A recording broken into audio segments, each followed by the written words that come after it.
of the South Carolina Republican primary, Donald Trump, joins us right now. Mr. Trump, congratulations on your victory. What do you think this means for the race going forward? Are you unstoppable?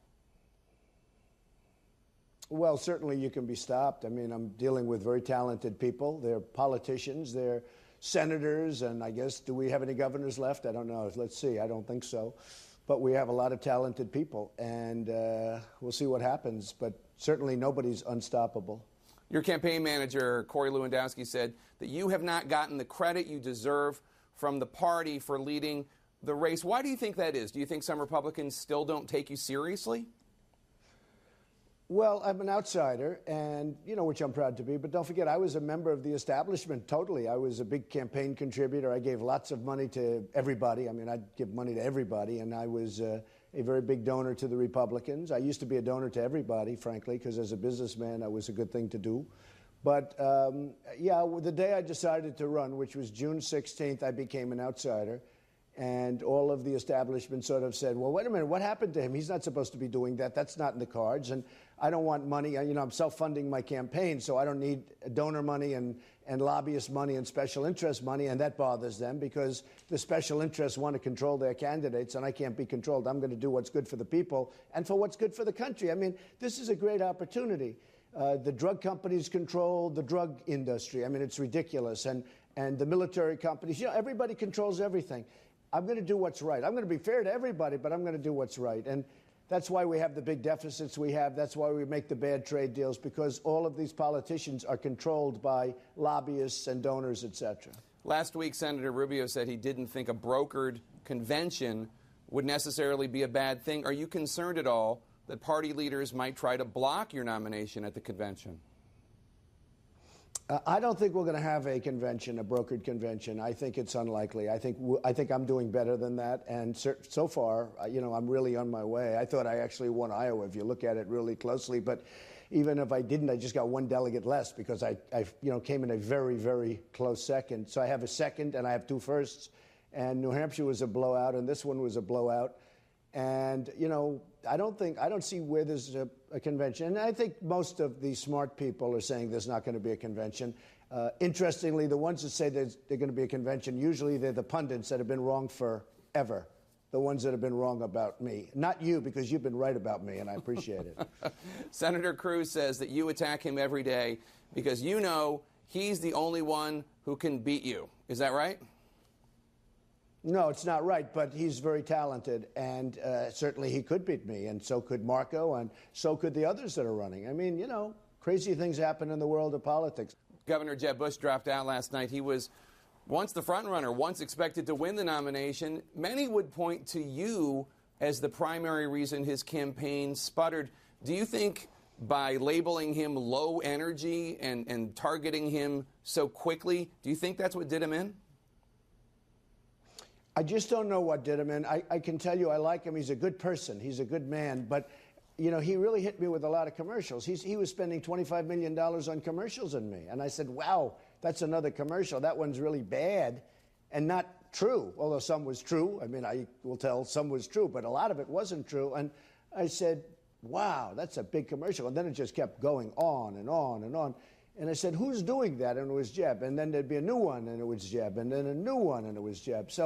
And then, we had a couple of robocalls yesterday morning and the morning of the election, and they were brutal. And that was done by Ted Cruz. We had two really brutal robocalls, and one on the flag and one on gay rights. And I want to tell you, they were tough.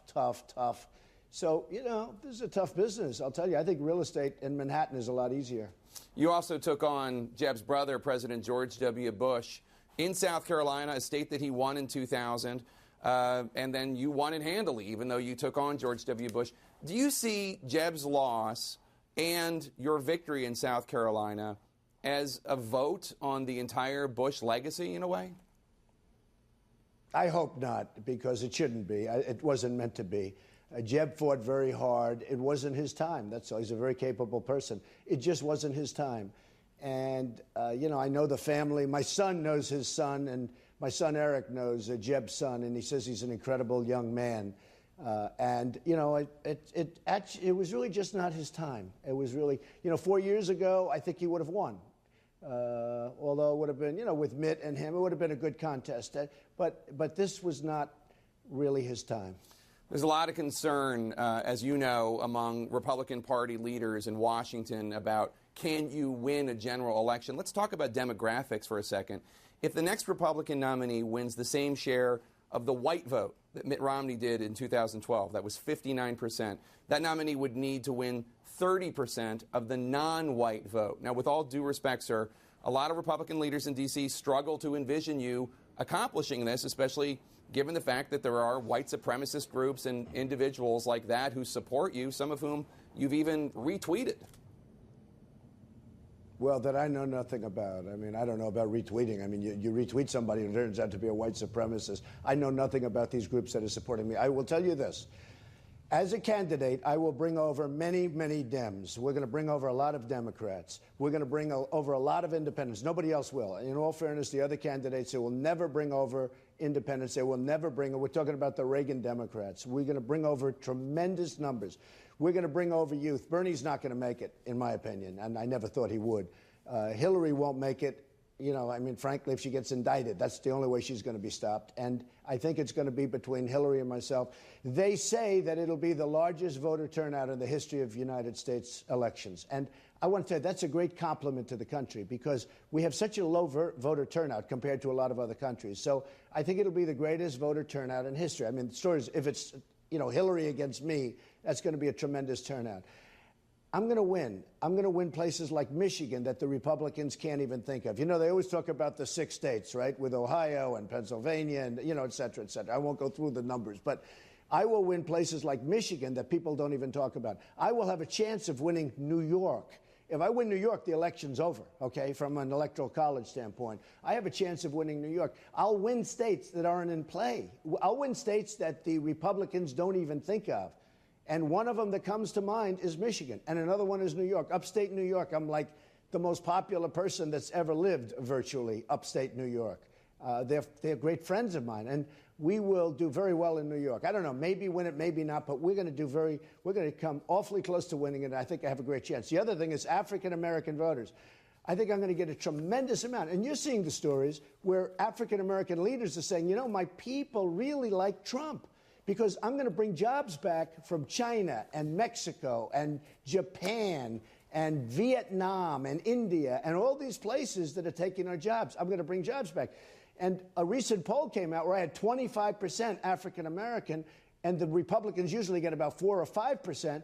And one of the hosts said, if he ever gets 25%, this election's over. You might as well not run it. I'm going to do great with the African Americans. African American youth is 58% unemployed. African Americans in their prime are substantially worse off, economically than the whites in their prime. And it's it's a very sad situation. I'm going to do great with African Americans. You watch. And I'm going to do great with Hispanics. I employ thousands of Hispanics. I'm going to do great with Hispanics. I want to get some clarification on comments you made this week at the CNN Town Hall about Obamacare. Take a listen. Why would insurance company not have a pre-existing, insure somebody with I like the mandate. Condition? Okay, so here's where I'm a little bit different. I don't want people dying on the streets. And I say this all the time. So, sir, what did you mean when you said, I like the mandate? Well, what happened is we were talking over each other, and it wasn't Anderson's fault because I think Anderson is terrific. I thought he did I thought it was a great evening, and we got tremendous reviews on it. They got tremendous ratings, which is always nice, too. But what I'm talking about is very simple. There's no mandate, no mandatory anything. We're going to end Obamacare. We're going to terminate it. It's going to be repealed. It's going to be replaced by something much better. First of all, we have to get rid of the lines between the states so there's competition, okay? We have to. And we'll go health care savings accounts. We have, there's many different ways. We're going to get great health care. You're going to have your own doctor, which people don't have, even though Obama promised. You're going to have your own plan, and we're going to have great health care. The one thing I say is this, call it whatever you want. People are not going to die in the middle of a street because they have absolutely no money and they're sick. They're not dying on the sidewalks and they're not dying on the streets of unprecedented. They're just not. And as a Republican, a lot of people would say, oh, that's a terrible thing to say as a Republican. Let me tell you, Every time I mention it, you know I have the biggest crowds, far bigger than Bernie. Bernie's second, I will say, but I have far bigger than Bernie. I'll make a speech in front of 20,000 people, and I'll say we cannot allow people on my watch or on any watch to die in the middle of a street or on a sidewalk because they have absolutely no money. We'll get them to a hospital. We'll get them to a doctor. We have to take care of them. Do you know I get standing ovations when I say that from Republicans? And then somebody will say, he's not a conservative to say that. So you can call it whatever you want. I don't like the term mandate personally because that sort of means mandatory. I just say this. People are not going to die on the streets of any city or of any place if I'm president. And every time I say it, I get standing ovations from Republicans. But just to clarify, you're saying now that you would not support requiring every individual in America to have health insurance. You wouldn't support that. Yeah, that's right. And honestly, we were talking over each other. Okay. And it was my fault, not Anderson's fault, but we were talking over each other. Obviously, the answer to that is exactly that. But with that being said, we have to take care of people. We have to take care of people. Last question, sir. We heard from your wife, Melania, last night, which doesn't happen a tremendous amount. Are we going to hear more from her going forward? Well, Jake, she's a very, very brilliant woman. I know her academic background, and she was tremendously successful before I met her. She's very smart. She also is a very private woman, and there's something very nice about that. She's a great mother. And she has some interesting causes that are going to be fantastic for the country, and she will. I mean, I really just surprised her when I said that. I said, say a few words, Melania. There's only about 40 million people watching. Say a few words. And she got up and she spoke beautifully. Yeah, she'll be very much involved. She'll be very much. What she really loves doing, though, is being a mother to Barron. Yeah. Mr. Trump, thank you so much. Good luck in Nevada. We'll see you on the campaign trail, and congratulations.